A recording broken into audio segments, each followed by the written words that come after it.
Kesatuan rakyat, kesatuan jiwa, kerajaan perpaduan. Teruskan bersama di dalam channel ini untuk perkembangan-perkembangan isu semasa, isu politik, dan isu-isu hangat di Malaysia pada hari ini. Jangan lupa teruskan bersama di dalam channel ini. Tekan butang like, share, dan subscribe channel ini untuk perkembangan terkini politik di Malaysia.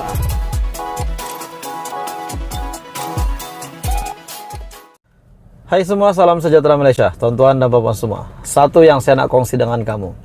Pergolakan politik di Sabah hari ini.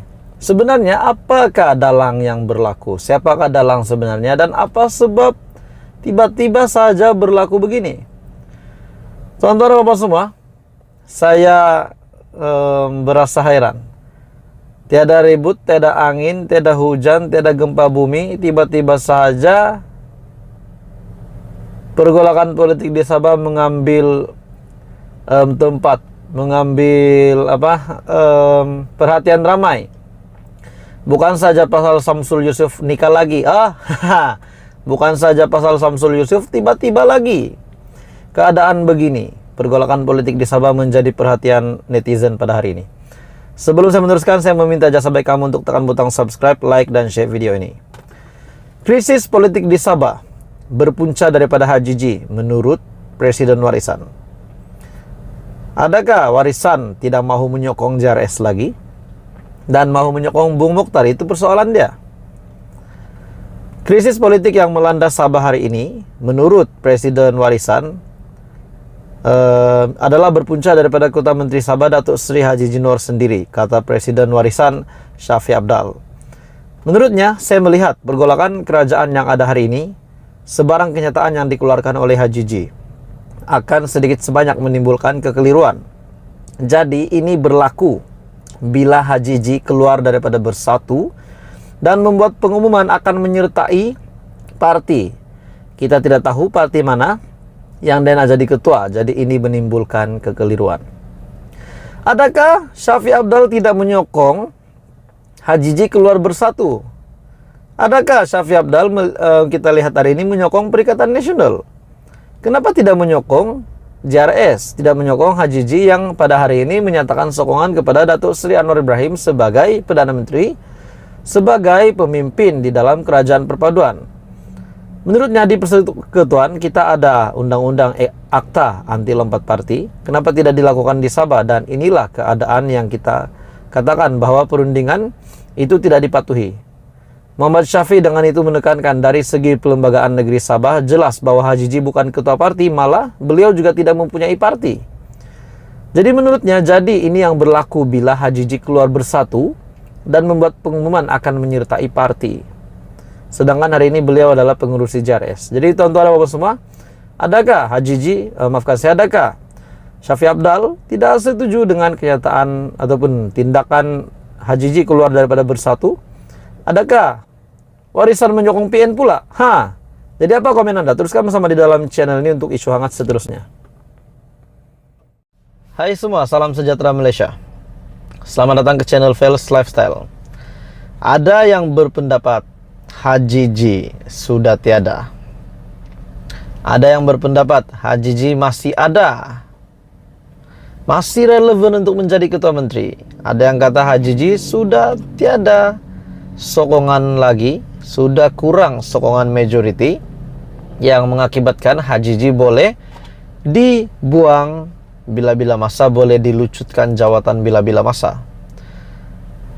Setelah Bung Mokhtar bersama dengan AMNO, Adun AMNO Sabah yang mengatakan sudah menarik sokongan menyokong kerajaan JRS, manakala Warisan pula dikatakan boleh menjadi pemenang. Oke, baik tuan-tuan dan puan semua, persoalannya yang pertama. Oke, sebelum saya teruskan, saya meminta jasa baik kamu untuk tekan butang subscribe channel ini, like dan share kepada seluruh Malaysia apa yang berlaku, apa yang pergolakan politik berlaku hari ini.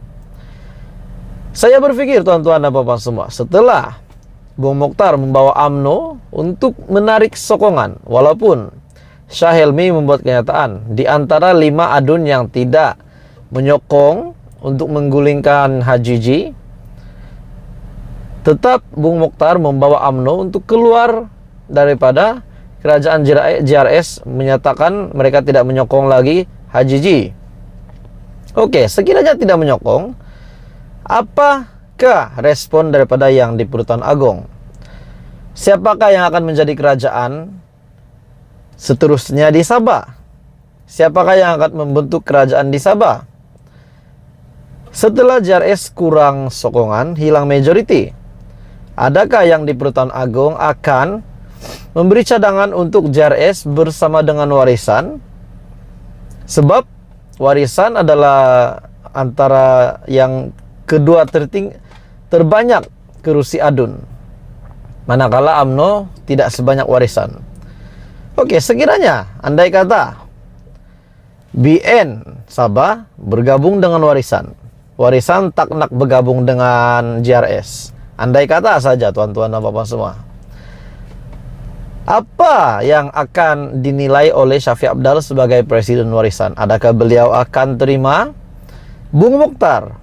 Setelah hari ini kita melihat Bung Mokhtar telah mengenakan HJJ secara kau-kau dengan meninggalkan kerajaan JRS untuk mengurangkan majority kerajaan JRS hari ini, sehingga boleh menyebabkan HJJ hilang kuasa menjadi Ketua Menteri, hilang kelayakan, boleh dikeluarkan bila-bila masa. Persoalan yang pertama, adakah Warisan akan bersama-sama dengan Bung Mokhtar membentuk kerajaan baru, sedangkan hari ini Bung Mokhtar telah menikam belakang HJJ. Walaupun beberapa sebab setelah Bung Mokhtar membuat pendedahan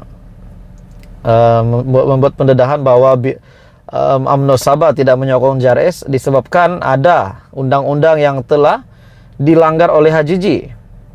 Adakah perkara ini tidak boleh berlaku kepada Warisan? Sekiranya tiba-tiba satu hari nanti Warisan bersama dengan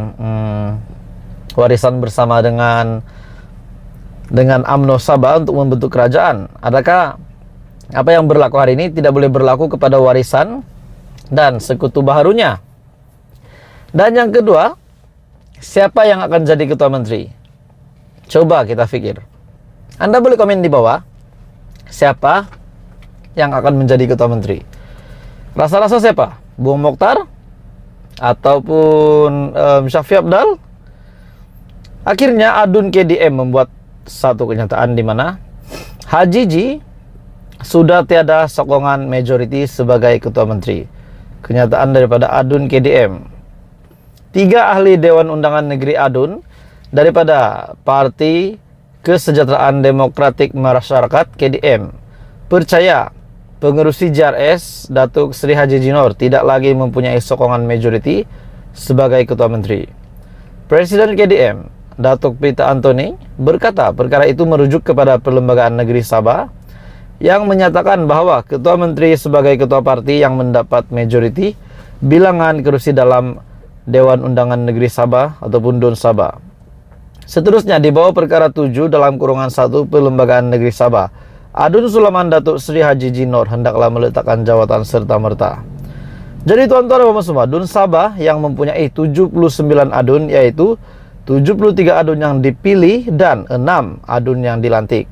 Dengan tindakan KDM serta UMNO BN Sabah menarik sokongan, kerajaan Sabah diterajui HJJ hanya mempunyai sokongan 38 ADUN, yaitu 29 daripada JRS, 7 daripada PH dan masing-masing seorang ADUN. Daripada Parti Harapan Rakyat Sabah dan Bebas. Parti Warisan yang mempunyai 19 kerusi, BN 18 kerusi, KDM 3 manakala PAS 1 kerusi. Terdahulu juga pengerusi BN Sabah merangkap Ketua UMNO Sabah, Datuk Seri Bung Mokhtar Radin, mengumumkan pihaknya menamatkan kerjasama membentuk kerajaan Negeri Sabah yang dimeterai sejak PRN pada September tahun lepas. Jadi menurut anda tuan-tuan dan puan semua, adakah HJJ sudah tiada harapan lagi untuk meneruskan penggalnya sebagai Ketua Menteri? Dan kalau benar akan dilucutkan jawatan, akan diturunkan bukan lagi menjadi Ketua Menteri, siapa yang akan ganti HJJ? Adakah Bung Mokhtar? Adakah Syafiq Abdal sekali lagi? Ataupun Jeffrey Kitingan? Oke, tuan-tuan dan bapak semua, sekiranya anda mempunyai komen, anda boleh komen di bawah, dipersilakan. Jadi tuan-tuan dan bapak semua, apa komen anda? Adakah boleh tiba-tiba HJJ digulingkan? Padahal beberapa adun daripada UMNO BN sendiri pun mengatakan bahwa mereka tidak menyokong untuk menggulingkan HJJ, bahkan mereka menyokong kerajaan perpaduan dengan menyokong JRS hari ini. Jadi saya rasa tuan-tuan bapak semua, pergolakan politik ini makin dinasihatkan makin menjadi-jadi pula. Baru saja kerajaan hari ini, kerajaan perpaduan yang dibentuk, tiba-tiba lagi Sabah telah alami pergolakan politik lagi. Saya rasa boleh juga Syafiee Apdal jadi presiden, maafkan saya, jadi ketua menteri, boleh, tidak masalah. Jadi apa yang membolehkan beliau? Adakah HJJ sebenarnya memang sudah hilang majority, ataupun hanya Bung Mokhtar yang cakap-cakap tetapi beberapa adun di dalam UMNO yang masih menyokong Bung Mokhtar? Dan apakah relevannya kalau tiba-tiba Warisan menyokong UMNO? Coba kita pikir, sekiranya Warisan yang bersama-sama dengan JRS, sebab kedua-dua mereka adalah yang terkuat di Sabah. Maksud saya terkuat, mempunyai kursi yang terbanyak. Sekiranya tiba-tiba yang di Pertuan Agong memberikan cadangan, seperti yang berlaku pada PR15 di antara PH dan PN. Sekiranya yang di Pertuan Agong memberikan cadangan supaya JRS dan Warisan yang bergabung, Bung Mokhtar kemana? Adakah Bung Mokhtar pula yang akan letak jawatan? Tuan-tuan bapak semua, apa komen Anda? Teruskan bersama di dalam channel ini untuk perkembangan politik seterusnya.